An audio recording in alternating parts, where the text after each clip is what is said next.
Bismillahirrahmanirrahim. Assalamualaikum warahmatullahi wabarakatuh.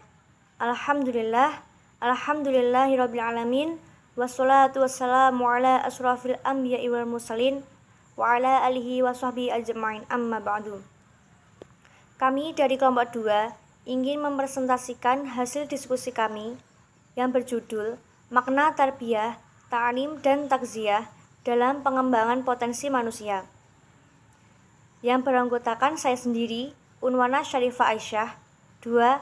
Azah Nur Aprilianti, 3. Fitriana Putri Dwi Cahyani, dan yang keempat, Erika Widyastuti. Untuk materi yang pertama, makna tarbiyah dalam pengembangan potensi manusia. Tarbiyah adalah proses pengembangan dan bimbingan jasad, akal, dan jiwa yang dilakukan secara berkelanjutan, sehingga mutarabi atau anak didik bisa dewasa dan mandiri untuk hidup di tengah masyarakat.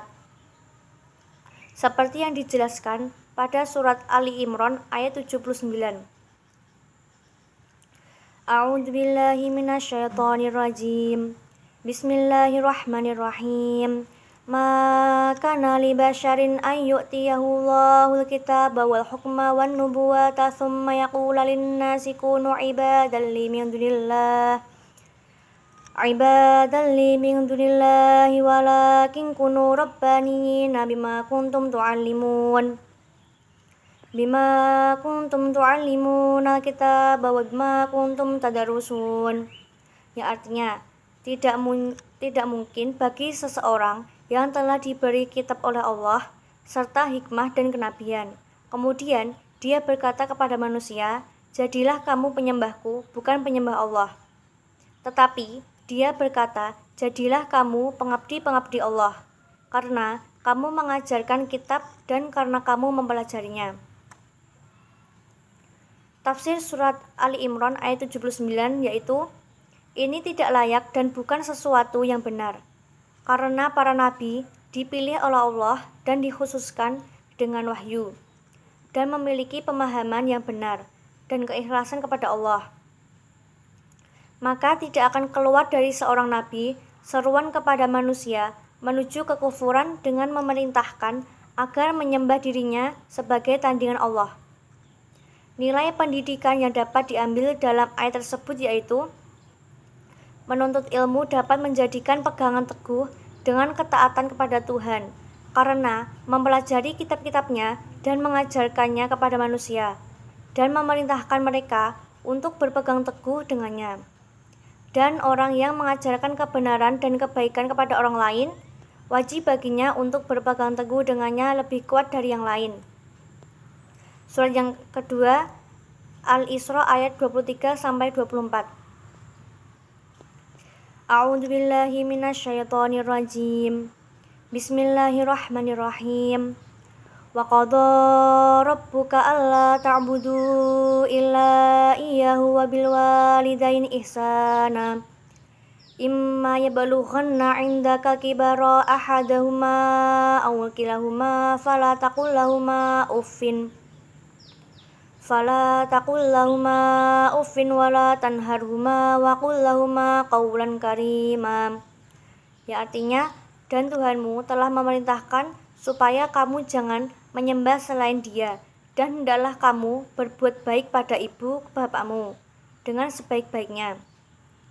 Jika salah seorang di antara keduanya atau kedua-duanya sampai berumur lanjut dalam pemeliharaanmu, maka sekali-kali janganlah kamu mengatakan kepada keduanya perkataan dan janganlah kamu membentak mereka, dan ucapkanlah kepada mereka perkataan yang mulia. Tafsir Al-Isra ayat 23. Imma yablughanna indakal kibar. Surah ini menunjukkan akan tanggung jawab yang besar seorang anak terhadap kedua orang tuanya, sekalipun mereka berada di rumah yang berbeda, atau bahkan jika keduanya tinggal di kota atau negara yang berbeda dengan sang anak, maka berbakti kepada keduanya tetap menjadi kewajiban anak. Saat kedua orang tua mencapai masa tua, maka hal yang dibutuhkan olehnya adalah pelayanan khusus. Di antaranya yang paling mereka butuhkan adalah pelayanan yang dapat menggantikan masa-masa muda mereka tatkala kekuatan masih sempurna Oleh karena itu, mereka begitu antusias menunggu respon baik dan pelayanan yang baik dari anak-anaknya. Ibnu Akhil berkata, sebaik-baik prasangkaku kepada Tuhanku adalah bahwasanya kelembutannya berwasiat agar aku berbuat demikian ketika kedua orang tuaku beranjak tua. Dia berfirman, "Fala taqul lahuma ufin." Maka sekali-kali janganlah kamu mengatakan kepada keduanya perkataan ah. Tafsir Surah Al-Isra ayat 24. Wahfid lahumma janahadulli minar rahmah, yang artinya, dan rendahkanlah dirimu terhadap mereka berdua dengan penuh kesayangan. Asal dari ungkapan ini diambil dari perilaku burung jika ingin memeluk anaknya untuk mengasuh dan mengasihaninya, maka ia akan merendahkan sayapnya. Seakan-akan Allah berfirman kepada seorang anak, peliharalah kedua orang tuamu dengan mendekatkan dirimu dan tundukkanlah pada mereka. Wa qur rabbir hamhuma kama rabbayani shaghira, dan ucapkanlah, wahai Tuhanku, kasihanilah mereka berdua sebagaimana mereka berdua telah mendidik aku waktu kecil, yakni dengan kasih sayang seperti kasih sayang mereka ketika mengasuhku, atau maknanya adalah kasihanilah mereka sebab mereka telah mengasuhku. Nilai pendidikan yang dapat diambil dari surah Al-Isra ayat 23 sampai 24 yaitu tanggung jawab yang besar harus dimiliki seorang anak terhadap orang tuanya, dan berbakti kepada orang tua merupakan kewajiban yang harus ditegakkan oleh seorang anak. Kemudian Allah Subhanahu wa taala juga memerintahkan untuk memelihara kedua orang tua dengan mendekatkan diri dan tunduk pada mereka, yakni dengan kasih sayang seperti kasih sayang mereka ketika mengasuh. Atau maknanya adalah kasihanilah mereka sebab mereka telah mengasuhku. Makna taklim dalam pengembangan potensi manusia. Istilah lain yang digunakan untuk menunjuk konsep pendidikan dalam Islam adalah taklim. Menurut Abdul Fattah Jalal, konsep-konsep pendidikan yang terkandung di dalamnya adalah sebagai berikut, yaitu taklim adalah proses pembelajaran terus-menerus sejak manusia lahir melalui pengembangan fungsi-fungsi pendengaran, penglihatan, dan hati. Pengembangan fungsi-fungsi tersebut merupakan tanggung jawab orang tua ketika anak masih kecil. Setelah dewasa, hendaknya orang belajar secara mandiri sampai ia tidak mampu lagi meneruskan belajarnya, baik karena meninggal atau karena usia tua renta. Seperti yang dijelaskan pada surah Al-Ma'idah ayat keempat, yaitu yang berbunyi, Bismillahirrahmanirrahim, Yas'alunaka mada uhilla lahum, Qul uhilla lakumut thayyibatu wa ma alamtum minal jawarihi mukallibina tu'allimunahunna mimma allamakumullahu fakulu mimma amsakna alaikum wadhkurusmallahi alaihi wattaqullah innallaha sari'ul hisab. Artinya, mereka bertanya kepadamu Muhammad, apakah yang dihalalkan bagi mereka? Katakanlah, yang dihalalkan bagimu adalah makanan yang baik-baik dan buruan yang ditangkap oleh binatang pemburu yang telah kamu latih untuk berburu, yang kamu latih menurut apa yang telah diajarkan Allah kepadamu. Maka makanlah apa yang ditangkapnya untukmu, dan sebutlah nama Allah waktu melepasnya, dan bertakwalah kepada Allah, sungguh Allah sangat cepat perhitungannya. Surah Al-Ma'idah ayat 4. Tafsir Al-Ma'idah ayat 4. Dan buruan yang ditangkap oleh binatang buas yang telah kamu ajar, yakni dihalalkan bagi kamu hasil buruan dari binatang buas yang kalian latih untuk berburu, seperti anjing, harimau, dan hewan buas lainnya, atau sejenis unggas seperti elang dan alap-alap.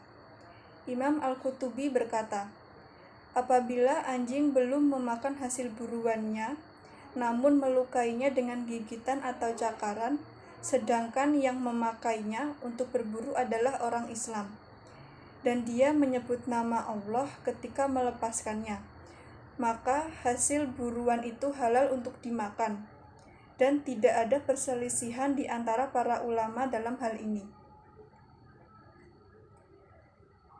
Dengan melatihnya untuk berburu, maka pelatih anjing dan hewan buas lainnya memberimu cara bagaimana cara melatih hewan-hewan tersebut sehingga dimanfaatkan untuk berburu. Nilai pendidikan yang terkandung dalam tafsir Al-Maidah ayat 4 adalah tentang akal yang kita miliki yang diberikan kepada Allah. Dengan akal ini kita dapat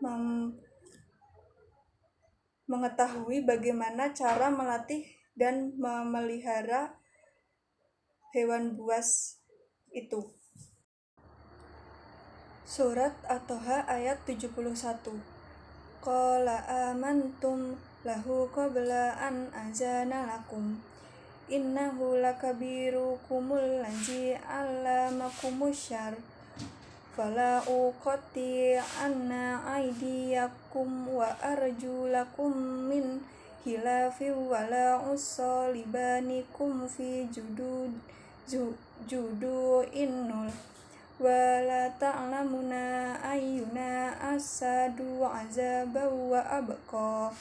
Artinya, dia Fir'aun berkata, apakah kamu telah beriman kepada Musa sebelum aku memberi izin kepadamu? Sesungguhnya dia itu pemimpinmu yang mengajarkan sihir kepadamu.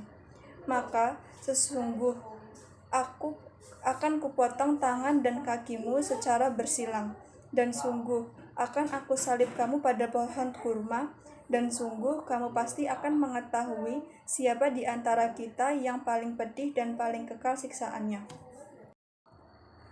Tafsir At-Toha ayat 71. Perkataan Fir'aun, apakah kamu telah beriman kepadanya, Musa, sebelum aku memberi izin kepadamu? Yakni, apakah kalian mempercayai ucapannya dan mengikuti agamanya tanpa seizinku? Sesungguhnya ia adalah pemimpinmu yang mengajarkan sihir kepadamu. Yakni, dia lebih mahir dan lebih tinggi kekuatannya dalam melakukan sihir, atau orang yang mengajari kalian sihir. Dengan perkataan ini, Fir'aun hendak memberikan syubhat kepada orang-orang agar mereka tidak beriman, sebab Fir'aun telah mengetahui bahwa para tukang sihir itu tidak pernah belajar sihir dari Musa, bukan pada pemimpin mereka, serta antara mereka dan Musa tidak ada hubungan sekalipun. Nilai pendidikan yang dapat diambil dari surat At-Toha ayat 71 adalah tentang kekufuran Fir'aun, keingkaran, dan keterlewat batasan dan kesombongannya terhadap perkara yang hak dan yang batil yang dipegangnya, sehingga kita sebagai manusia harus selalu akan hal yang dimiliki oleh Allah semata. Makna takziah dalam pengembangan potensi manusia. Secara bahasa, takziah berasal dari kata zaka yuzaki takziah yang berarti pembersihan, penyucian, atau pemurnian. Takziah dalam arti pertama adalah membersihkan dan mensucikan jiwa dari sifat-sifat tercela. Sedangkan arti yang kedua adalah menumbuhkan dan memperbaiki jiwa dengan sifat-sifat terpuji. Dengan demikian, takziah tidak saja terbatas pada pembersihan dan penyucian diri, tetapi juga meliputi pembinaan dan pengembangan diri. Di dalam surat Al-Baqarah ayat 43 yang berbunyi, wa aqimus sholata wa atuz zakata wa raka'u ma'al raki'in.